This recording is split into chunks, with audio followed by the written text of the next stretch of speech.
is in essence a retelling of history and its Malay community's way of life. Dubbed as the Queen of Fabrics, songket requires high level of intricacy, long hours of labor, and the dedication and precision required for its construction. Weaving textiles is nothing new in Asian civilization.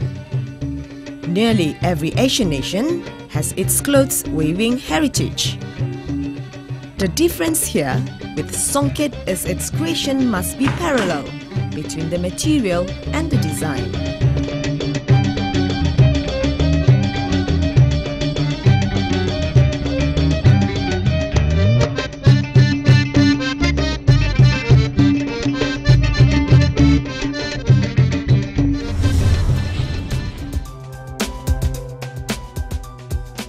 Weaving or tenon is a process of interlacing the warp yarn and the weft yarn so as to form a fabric.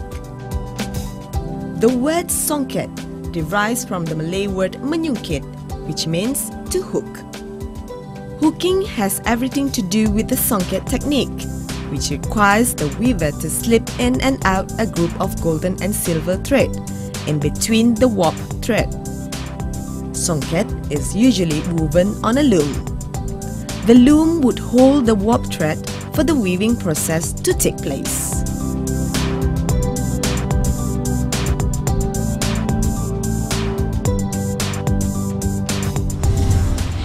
The difference with batik is, one only has to sketch a design on the materials, whereas songket, the material and design are both created simultaneously.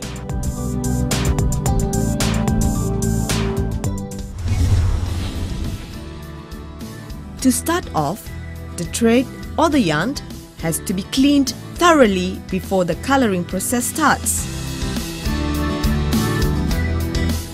Not as easy as it looks, fumbling through this process will produce an uneven coloring and irregular yarns.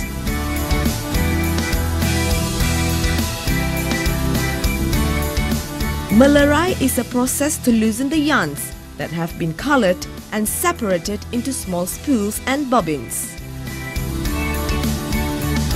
This has to be done carefully, compact and precise in order for the next process to be done with much ease. This process is accomplished with the help of spinning wheels.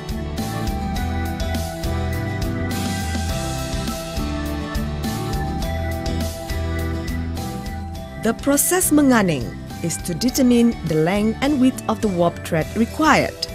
Thread and the bobbin is hung on top of a device which is called the anian.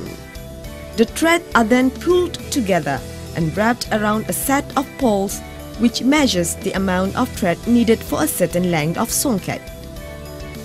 The measured warp will then be moved to what is called the rolling board. The rolling board is a roller at the end of a loom. Mengarat is a method of separating the warp thread into two sections, the top part and the bottom part. Later, when weaving is in progress, the warp will open up for the weft to pass through. Menyampak is a process where you insert the warp into the loom shaft. Two pieces of thread is inserted into each shaft at a time. Menyongket refers to the process of applying the design from the graph paper onto the warp. Each box on the graph paper refers to 3 to 5 pieces of thread. The weavers will pick up the threads and slit in the bamboo skewers according to the need of the design. Weaving is the last process in the production of songket. The weaving phase only requires one weaver. Precision and diligence are top two attributes that is required in a weaver. Today, there are more people who have enjoyed songket. No longer it is limited to just the royal families. Its appeal has risen to new level of awareness, making it more contemporary in this modern age. Songket has embraced the new millennia with renewed vigor and same skin to stay on forever. Songket today is also the choice at weddings, either as gifts, decorative pieces, or even wardrobe for the king and queen of the day. With the rising cost of producing silk, gold and silver yarn in addition to the ever-changing moods in fashion trends, all this contributes and influences the Songket industry since 1950s. The work and effort to ensure Songket lives on have shown a relatively positive result. The Queen of Fabric, the pride of Malaysia, Songket is now coming back as a popular choice of fabric.